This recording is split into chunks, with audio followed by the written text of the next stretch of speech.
जय हिंद प्यारे बच्चों, क्या हाल चाल। उम्मीद करता हूँ आप सभी लोग स्वस्थ और सुरक्षित होंगे। आप सभी लोग स्वस्थ और सुरक्षित बने रहे, यही उस ऊपर वाले से प्रार्थना करता हूँ। सो बच्चों, पिछली वीडियो में मैंने प्रश्नावली 1.2 का प्रश्न नंबर 1 का हल कर दिया था। आज इस वीडियो में अपन लोग प्रश्नावली 1.2 का प्रश्न संख्या 2 का हल करने वाले हैं। ध्यान रखना, जो प्रश्नावली 1.2 का जो पहला प्रश्न है, उस तरीके के जितने भी प्रश्न होंगे वो आपके उदाहरण कुछ हैं जिसमें √5 का कल मैंने हल करा दिया था, उसी तरीके से आपको √2, √3, √7 के हल कर लेने हैं। ध्यान रखना, आपके बोर्ड परीक्षा में 7 सेट होता है यूपी बोर्ड में, ठीक। उस 7 सेट में से किसी ना तो किसी एक सेट में ये प्रश्न हो सकता है, ज़्यादा सेट में वैसे आपको ये प्रश्न मिलेगा। तो बहुत ही वेरी मोस्ट इंपॉर्टेंट प्रश्न था जो पिछले वीडियो में कराए थे, ठीक। तो उसको प्रैक्टिस जरूर कर लीजिएगा। और मैं तो यही कहूँगा, अगर आप हिंदी मीडियम वाले बच्चे हैं तो हिंदी मीडियम वाले बच्चे कोशिश करें कि उसको हिंदी और इंग्लिश दोनों में लिखें, क्योंकि अगर हिंदी मीडियम वाला बच्चा बोर्ड की परीक्षा में आप क्या करते हैं कि इंग्लिश में भी लिखते हैं तो वो एग्जामिनर पे अच्छा इम्पैक्ट डालते हैं, ठीक। हालांकि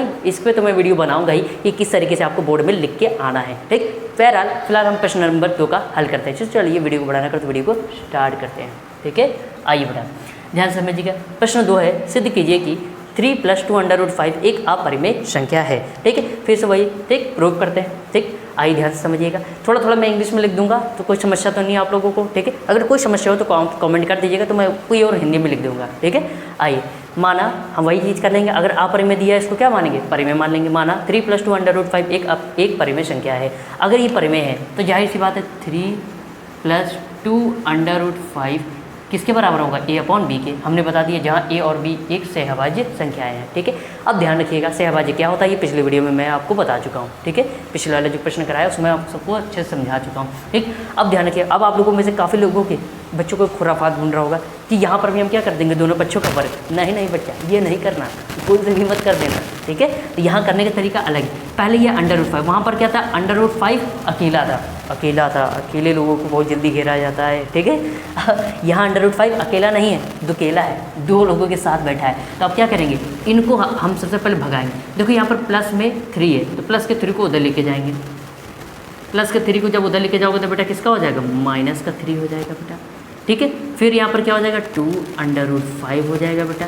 इसके नीचे 1 है, एलसीएम ले लेंगे बेटा, कितना हो जाएगा, b, क्रॉस मल्टीप्लाई 1 का a में कराएंगे a, b का 3 में कराएंगे 3b हो जाएगा बेटा, ठीक है। अब यहाँ पर देखो 2 इधर क्या है, 2 गुणे में है, तो गुणे में है। और किसी संख्या को, कोई संख्या इधर गुणे में हो और उसको दूसरी तरफ लेके जाओगे तो वो किस में हो जाती है, भाग में, यानी 1/2 आ जाएगा, a - 3b/b।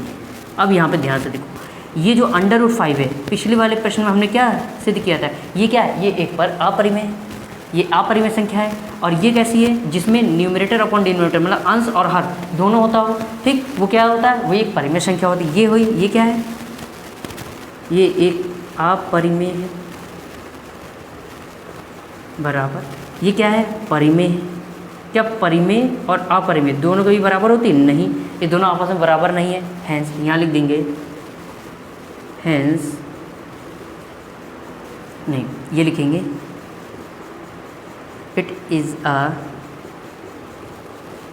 कंट्राडिक्शन। ये एक दूसरे का विरोध कर रहे हैं, बिल्कुल विरोध कर रहे हैं। क्यों, क्योंकि अपरिमेय और परिमेय कभी आपस में एक दूसरे के बराबर नहीं होती। तो वो कह रहे हैं जब एक दूसरे बराबर नहीं, यानी कि एक दूसरे को क्या करें, विरोध। कंट्राडिक्शन का मतलब आपस में क्या करें, विरोधाभास उत्पन्न कर रहे हैं, ठीक है। अब ये कंट्राडिक्शन है, इसका मतलब है जो ये हमने माना है ये सही नहीं है, जो ये कथन दिया है ये सही है। तो हम लिख देंगे हैंस, अतः 3 + 2 √5 एक अपरिमेय संख्या है। ये हो गया सिद्ध। उम्मीद करता हूँ क्वेश्चन नंबर 2 का, प्रश्न संख्या 2 का जो हल कराया है वो आपको बिंदास तरीके से समझ में आ गया होगा। तो अपनी कॉपी में नोट्स बनाने के लिए स्क्रीनशॉट ले लीजिए। मैं थोड़ा सा साइड हटाई हूँ,